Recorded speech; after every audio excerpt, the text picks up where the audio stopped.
Ruang laktasi, keberadaannya kini diwajibkan di setiap kantor pemerintahan maupun perusahaan di seluruh Indonesia. Ya betul Cita, padahal peraturan pemerintah ini sudah dikeluarkan sejak tahun 2012 lalu. Nah, ruangan ini adalah hak ibu dan anak. Nah, tapi sayangnya Tommy, belum semua perkantoran dan juga perusahaan menyediakan ruangan ini bagi karyawannya.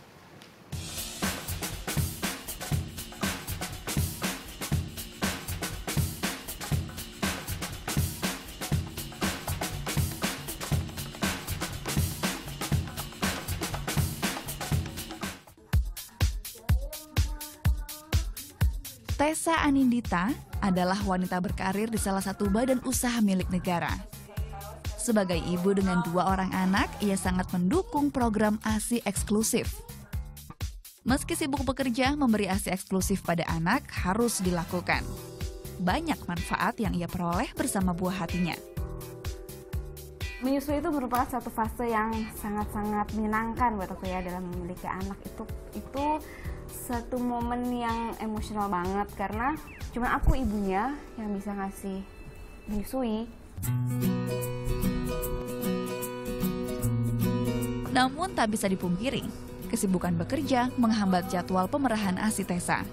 Tingkat stres, kelelahan, dan perasaan yang naik turun juga mempengaruhi kuantitas hasil perahan ASI. Selain itu, belum adanya ruang laktasi di perusahaan tempatnya bekerja membuatnya harus mencari ruangan yang tidak terpakai untuk kegiatan laktasinya. Ada ruangan khusus, ruangan yang memang tidak terpakai, biasanya aku pakai. Yang penting sih tertutup gitu, terus ada apron juga kan, jadi sih lancar-lancar aja sama ada ruangan. Yang penting ruangannya bersih. Ada stop kontaknya tertutup. Paling kendala kalau misalnya memang lagi keterbatasan waktu aja ya, karena kan sambil bekerja, jadi pumpingnya juga nggak seenak kalau di rumah. Namun permasalahan yang dialami Tessa seharusnya sudah teratasi.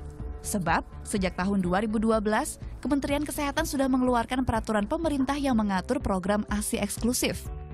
Selain itu, surat keputusan bersama 3 menteri, yaitu Menteri Pemberdayaan Wanita dan Perlindungan Anak, Menteri Tenaga Kerja dan Transmigrasi, serta Menteri Kesehatan juga sudah mengeluarkan peraturan yang mengharuskan setiap kantor dan perusahaan menyediakan ruang laktasi untuk menjamin hak ibu dan bayi. Kita sudah melakukan kerjasama dengan Kementerian Tenaga Kerja dan Kementerian Pemberdayaan Perempuan juga untuk mengadvokasi ini. Nah, tahapan kita karena PP ini kan masih baru, relatif masih baru ya, belum cukup waktu untuk semuanya memahami. Kita pertama mengadvokasi dulu. Nah, kalau kemudian pada waktunya nanti, tentu regulasi penuh dari PP yang tadi saya sebutkan tentang ASI eksklusif akan dijalankan, mulai dari sanksi, ya, tindakan administrasi sampai kepada tindakan-tindakan sanksi yang lain yang memang diatur di dalam peraturan pemerintah tersebut. Peraturan ini membuat para ibu menyusui yang bekerja bisa bernafas lega. Ruang laktasi akan membantu wanita karir terus memberikan ASI eksklusif untuk anaknya. Anggi Lolita Elvira adalah salah satu perempuan yang beruntung. Kantor tempatnya bekerja telah menyediakan ruang laktasi sejak tahun 2012 lalu. Tak hanya bisa memerah ASI dengan nyaman, Loli juga bisa berbagi ilmu dengan teman sesama ibu menyusui di kantornya. Kegiatan kita nggak cuma menyusui aja, jadi kita sambil pumping tuh biasanya ada sharing informasi tentang anak, terus tentang obat, tentang menyusui, apapun itu tuh kita sharing di sini. So far sih aku melaksanakan pumping itu paling nyaman ya di sini gitu, karena kita berbilik-bilik gitu, udah gitu sofanya nyaman, terus fasilitas elektriknya juga ada semuanya. Ruang laktasi di Plaza Bank Mandiri dilengkapi dengan fasilitas yang sangat lengkap. Manajemen sengaja merancang sedemikian rupa sesuai kebutuhan ibu menyusui agar aktivitas laktasi bisa nyaman dan optimal. Ruangan terdiri dari 15 bilik tempat untuk memerah ASI. Masing-masing bilik lainnya dipisahkan tirai. Untuk kenyamanan, setiap bilik dilengkapi dengan sofa dan bantal empuk serta sebuah meja. Fasilitas lain seperti kulkas 2 pintu untuk menampung hasil perahan ASI. Sterilizer untuk mensterilkan peralatan pompa, rak botol tempat para busui menyimpan botolnya, dan dispenser juga siap sedia. 25 hingga 30 ibu menyusui bisa beraktivitas laktasi di ruangan ini setiap harinya.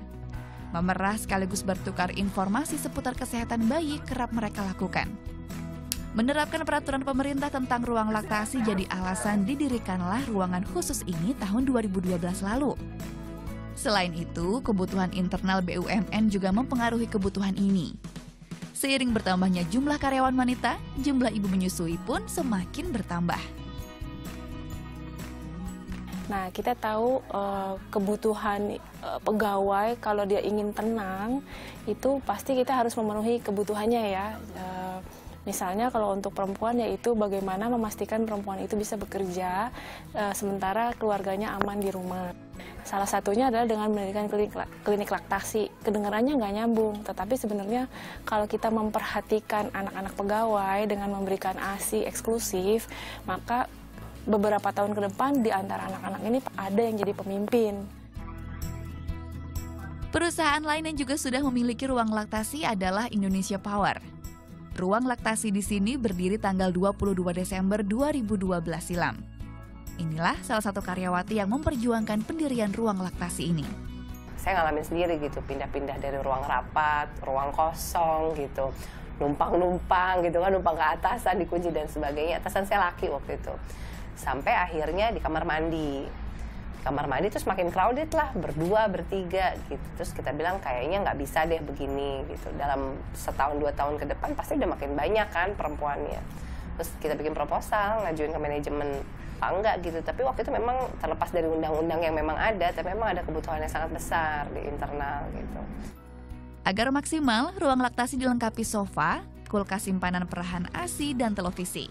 Sekitar 15 ibu menyusui bisa memanfaatkan ruangan ini setiap harinya.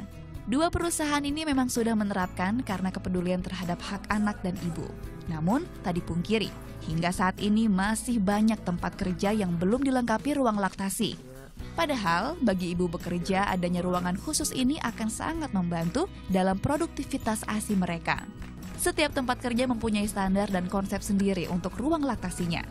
Tak perlu berlomba-lomba untuk menjadi yang terbaik. Karena adanya ruangan khusus laktasi di tempat kerja Anda adalah hal yang istimewa dan bentuk penghargaan terhadap perempuan. Ini kantor mereka. Bagaimana dengan kantor Anda? Apristika Fauzia, Mustafa Adrebi melaporkan untuk NET.